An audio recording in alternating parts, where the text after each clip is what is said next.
రాష్ట్రంలో ఎక్కడి నుంచి ఎక్కడికైనా మహిళలు ఉచితంగా ప్రయాణించే అవకాశం కల్పించామన్నారు సీఎం చంద్రబాబు. ఆడబిడ్డలకు మహర్దశ వచ్చే వరకు అండగా ఉంటామని హామీ ఇచ్చారు. 5 రకాల బస్సుల్లో మహిళలు ప్రయాణించవచ్చు. 2.62 కోట్ల మంది మహిళలకు లబ్ధి చేకూరనుంది. సూపర్ 6 సూపర్ హిట్ అయిందన్నారు సీఎం చంద్రబాబు. రాష్ట్ర పునర్నిర్మాణ దిశగా అడుగులు వేస్తున్నామని అన్నారు. మంగళగిరి నియోజకవర్గం ఉండవల్లి గుహల వద్ద స్త్రీ శక్తి పథకాన్ని ముఖ్యమంత్రి చంద్రబాబు లాంఛనంగా ప్రారంభించారు. ఉప ముఖ్యమంత్రి పవన్ కళ్యాణ్, మంత్రి నారా లోకేష్లు పాల్గొన్నారు. మహిళల ఉచిత ప్రయాణానికి జీరో ఫేర్ టికెట్ జారీని సీఎం ప్రారంభించారు.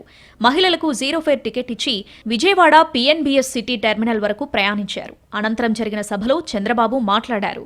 గత ప్రభుత్వ హయాంలో ప్రజలు ఇబ్బందులు పడ్డారని, కనీసం నవ్వలేకపోయారని అన్నారు. మహిళలంతా నిర్భయంగా ఉండొచ్చని, ఆడబిడ్డల జోలికొస్తే తాట తీస్తానని హెచ్చరించారు. సూపర్ 6 ఆ రోజు చెప్తే నమ్మలేదు, ఈ రోజు గర్వంగా చెప్తున్నా సూపర్ 6 సూపర్ హిట్. అవునా కాదా? రోడ్డు మీదకి వస్తే తిరిగి ఇంటికి పోతామని భరోసా మీకుందా అని అడుగుతున్నా. ఈ రోజు హామీ ఇస్తున్నా, నా ఆడబిడ్డల జోలికి ఎవడైనా వస్తే తాట తీస్తా. ఎలాంటి ఆంక్షలు లేకుండా మహిళలు బస్సుల్లో తిరిగేందుకు ప్రభుత్వం అవకాశం కల్పిస్తుందన్నారు డిప్యూటీ సీఎం